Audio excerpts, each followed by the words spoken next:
یک دم بیدار نیست.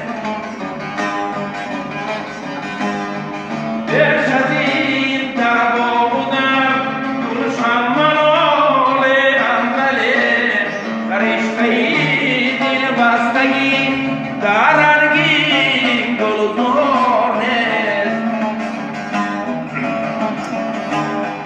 وحشی نقد قاصده امروز در دل کالیده کسی ما را هیچگاه گرمی بزار نیست.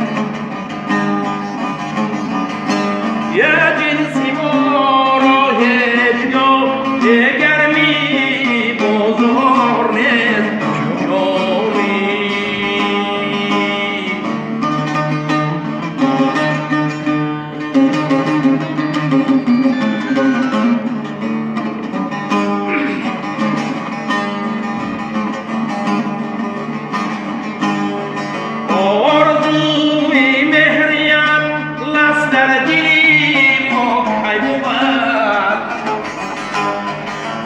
شما افتادگان جو سایه دیوار نیست. نقد دکان خموشان محرمی زخم دل است. در شکستی موی چی نیمو میاد در کار نیست.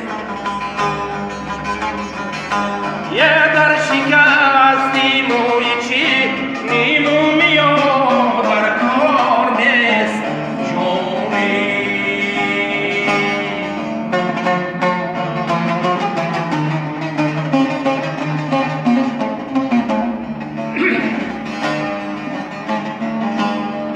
پرده میز را بگم دارد به موزری دیگر. ناله اشفاق در آهنگ موسیقار نیست.